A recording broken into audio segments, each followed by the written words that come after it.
This episode features a letter that Bruce Lee wrote to his good family friend Pearl So when he was 21. Pearl was around Bruce's age, and her mother was Bruce's favorite auntie, who was a mentor and good friend to him. Bruce wrote this letter after he had left Hong Kong and had been living in the United States for around 3 years. The reason we have this letter is because Bruce Lee liked to present a beautiful finished product and would create drafts of letters. This version of the letter that we have has crossouts, corrections, and edited notes.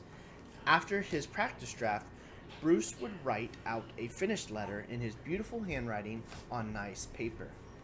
This letter is phenomenal and packed with a lot of Bruce's ideas and philosophies. Bruce talks about his dreams, his practical approaches to these dreams, and his measure of success for himself. He sat down and thoughtfully expressed himself through this letter to his dear friend.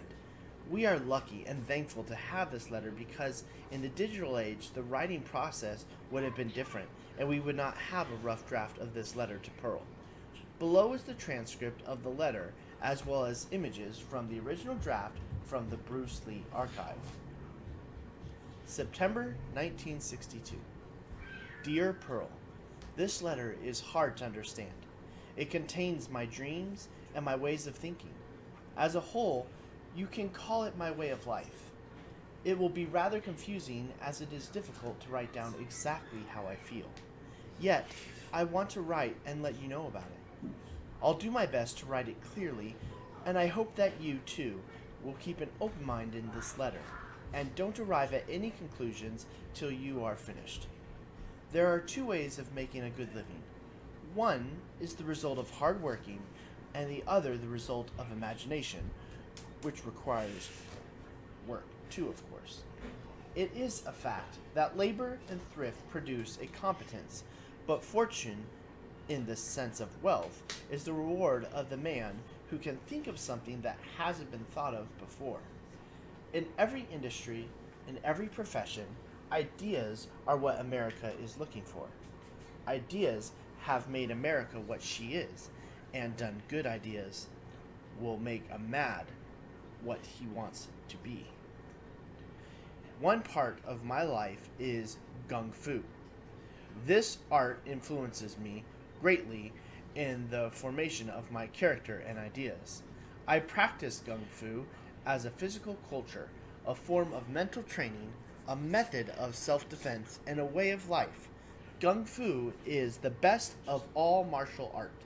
Yet, the Chinese derivatives of Judo and Karate, which are only basics of Gung Fu, are flourishing all over the US.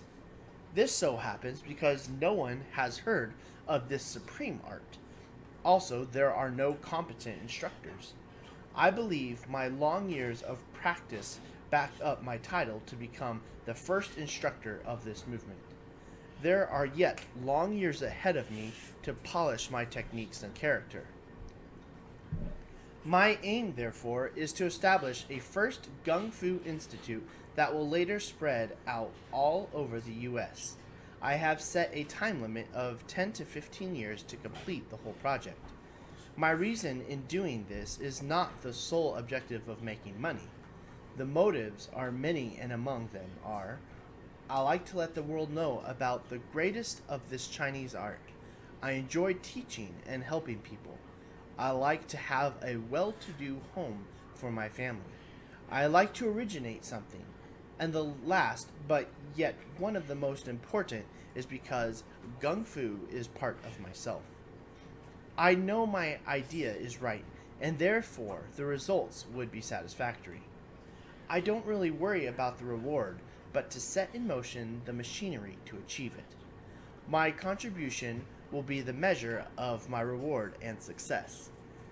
Before he passed away, some asked the late Dr. Charles P. Steinmetz, the electrical genius, in his opinion, what brand of science would make the most progress in the next 25 years?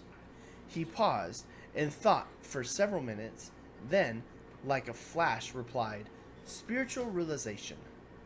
When man comes to a conscious, vital realization of those great spiritual forces within himself, and begins to use those forces in science, in business, and in life, his progress in the future will be unparalleled.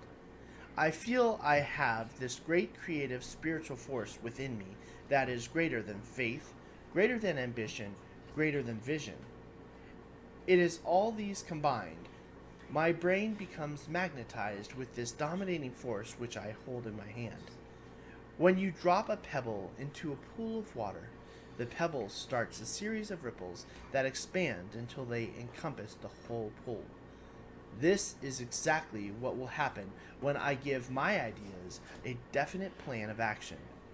Right now, I can project my thoughts into the future. I can see ahead of me. I dream. Remember that practical dreamers never quit. I may now own nothing but a little place down in a basement. But once my imagination has got up a full head of steam, I can see painted on a canvas of my mind a picture of a fine, big 5 or 6 story Gung Fu Institute with branches all over the states. I am not easily discouraged.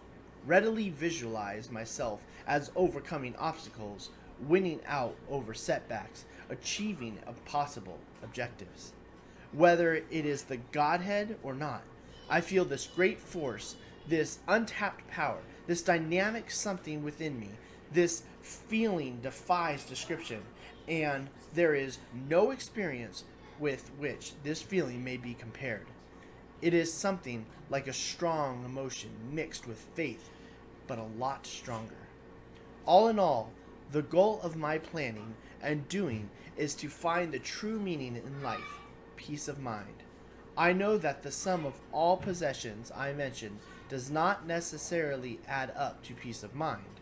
However, it can be if I devote my energy to real accomplishment of self rather than neurotic combat. In order to achieve this peace of mind, the teaching of detachment of Taoism and Zen proved to be valuable. Probably, people will say I'm too conscious of success.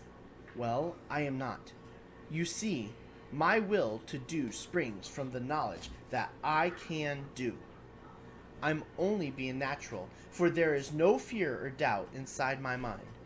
Pearl, success comes to those who become success conscious. If you don't aim at an object, how the heck on earth do you think you can get it? Warm regards, Bruce.